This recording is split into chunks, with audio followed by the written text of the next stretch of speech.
Salam outsider, le débrief commence maintenant.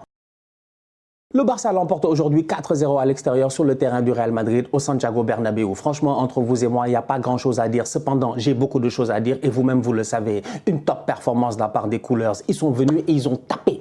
Je dis bien, ils ont tapé le Real. Ils ont tapé le Real. C'est-à-dire qu'à un moment donné, le Barça mène 2-0. Dans le même scénario, il y a quelques jours, tu as Dortmund qui mène 2-0 et vous-même, vous savez que 2-0 face au Real au Santiago Bernabéu un mardi, mercredi, ce n'est pas assez. Cependant, le Barça, c'est pas Dortmund. Pourquoi? Parce que le Barça, eux, ils ont tapé le Bayern et ils ont surenchéri en tapant le Real. Franchement, 4-0, c'est incroyable. C'est incroyable. C'est tout simplement incroyable. Et le scénario de ce match est encore plus invraisemblable. Parce que franchement, entre vous et moi, si tu regardes les 10-15 premières minutes, je te dis que ce Real Madrid-là avait l'opportunité de marquer un but. Ils auraient dû marquer un but. Ils auraient dû marquer un but, je le répète encore une fois. Et c'est la raison pour laquelle je vais commencer par ce joueur-là, Kylian Mbappé. Kylian Mbappé est arrivé au Real Madrid. Jusqu'à présent, les gens ont beaucoup d'espoir en lui. Kylian Mbappé est censé être le renouveau du Real Madrid, c'est-à-dire le futur du Real Madrid et tout. Cependant, en ce moment, même dans le présent, on parle même pas du futur, même dans le présent, il ne se gère pas, c'est compliqué. Il m'a fait un match aujourd'hui que même Alvaro Morata ne fait plus. Combien de hors-jeu en première mi-temps? 6, c'est trop. 6, c'est trop. 6, c'est beaucoup trop. Ça me permet automatiquement de transitionner vers Hansi Flick et de parler de Hansi Flick. C'est quoi ce football? Mais c'est quoi ce football? J'avais dit Gegen Taka, mais c'est même plus du Gegen Taka en fait. Parce qu'en toute honnêteté, entre le Gegen pressing que fait ce Barça-là, où ils jouent super haut sur le terrain, où ils empêchent les Madrilènes de pouvoir essayer de relancer d'en bas, ils sont obligés de jouer sur des longs ballons en fait, cette équipe du Real Madrid-là. Pourquoi? Parce que tu as des joueurs du Barça qui sont partout. Tu as, comment il s'appelle, Casado, il est partout. Pedri, il est partout. Yamal, il est à l'intérieur quand il faut défendre. Firmin Lopez, il est là. Rafinha va amener son intensité. Donc, tu as des joueurs du Barça qui passent leur temps à presser cette équipe du Real-là. Tu as une équipe de Real qui galère à sortir. Mais au-delà de cela, tu as une équipe du Barça aussi qui est en possession de balle est très très forte. Un tiki-taka qui est huilé, mais qui est aussi capable de jouer dans la verticale. Aujourd'hui, ils l'ont fait. Franchement, mais c'est abusé. Mais la défense du Real, elle est nulle. En fait, ils sont tous nuls. En fait, j'en arrive à ce stade-là. Tu es un fan du Real, tu sors de ce match-là, tu dois péter un câble. Tu ne dois même pas être là en train de dire non, tu dois péter un câble. L'équipe ne se gère pas. Mbappé ne se gère pas devant. 5-6 hors-jeu, c'est trop. Je ne parle même pas de ceux en deuxième mi-temps. Des hors-jeux qui sont inacceptables. Derrière des Inigo Martinez et tout ça, il n'a pas le droit. Kylian Mbappé doit gérer sa ligne. C'est un grand joueur. Il doit être capable aujourd'hui de gérer sa ligne. Plusieurs fois, il s'est fait prendre. Il n'a pas le droit de se faire prendre comme cela.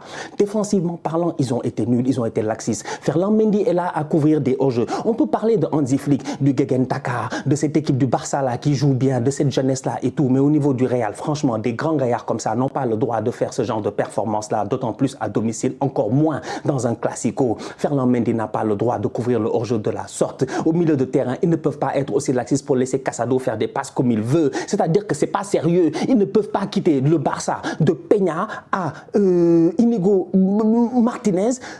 Il regarde Rafinha, Rafinha fait un appel, Rafinha fait un deuxième appel, appel contre appel, machin, tout ça, il n'y a personne qui suit, Vasquez ne suit pas, long ballon, hop, il vient, il lobe le gardien. C'est quoi ça? Mais c'est de l'amateurisme. C'est de l'amateurisme. C'est de l'amateurisme. Donc aujourd'hui, il y a de quoi taper sur cette équipe du Real là. Je suis désolé. Kylian Mbappé a fait un match de tocard en attaque. Il ne s'est pas géré. Il n'a pas été bon aujourd'hui. C'est dommage. C'est dommage parce que le petit de la finition, il en a eu 2 fois. Il a marqué. Malheureusement, il était hors jeu. C'est pas normal à ce stade-ci de la compétition. C'est pas normal. D'autant plus que ça pose problème à un autre joueur dans cette équipe là, Jude Bellingham. Jude Bellingham, l'année passée, à la même période, après 10 matchs, il avait 10 buts. Après 10 matchs, il avait 10 buts. Il avait 10 célébrations comme ça. Il avait 10 célébrations comme ça, franchement. Aujourd'hui, tu regardes le match, c'est le classico. C'est peut-être pas important, c'est anecdotique, mais Bellingham est important. C'est lui qui a la publicité autour. C'est marqué la nouvelle Predator, la Bellingold. C'est marqué la Bellingold, franchement, en toute honnêteté. Donc ça veut dire que Bellingham doit avoir un impact dans le jeu du Real Madrid. C'est pas un joueur de l'ombre, c'est un joueur de lumière. Aujourd'hui, Bellingham ne trouve pas la lumière, il peut pas la trouver. Tactiquement parlant, c'est le bordel. Mais vous-même, vous savez, en fait, c'est compliqué au Real aujourd'hui.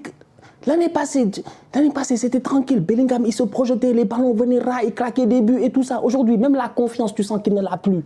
Le ballon de Modric est parfait normalement. Il doit venir toucher le ballon du genou, le tibia, je sais pas quoi. D'habitude, il marquait. L'année passée, on était là, classico, fin de rencontre. Qui vient offrir la victoire au Real? Jude Bellingham. Franchement. Donc du coup, même Bellingham n'est plus à l'aise. En fait, cette équipe va mal. Oui, c'est le Real. Oui, ils sont capables de se surpasser. Oui, individuellement, ils ont des joueurs très forts. Aujourd'hui, on l'a vu, Vinicius, il a essayé plusieurs fois. Il a pris de vitesse les Jules Koundé, tout ça. Mais sinon, les gars, ils l'ont fatigué. Ils ont réussi à le tenir. Kamavinga, ballon au pied, il est très, très fort. C'est-à-dire qu'il y a des boys qui, tu peux même pas les toucher individuellement. Mais collectivement parlant, Carlo Ancelotti ne réussit pas à faire jouer cette équipe-là. Je suis désolé, avec Kylian Mbappé. On peut le dire aujourd'hui, jour de Classico, défaite 4-0. C'est une manita. C'est parce que Lewandowski, c'est un tocard. Oui, oui, oui. Ah oui, oui, je suis désolé. Ah oui, oui, oui, oui. C'est un match mi-cuit. C'est un match mi-cuit. Franchement, c'est un match mi-cuit. Si c'est le fondant au chocolat, il est mi-cuit, il est fondant. C'est pas sérieux. C'est Lewandowski, c'est quoi ça? Tapine met le 3-0, il met pas le 3-0. Mais le 4-0, il met pas le 4-0. Lewandowski aujourd'hui doit mettre un triplé. Le Barça doit gagner peut-être même 6-0. C'est pour dire à quel point. Mais cette équipe-là a été top. Le football a été top. Le pressing a été top.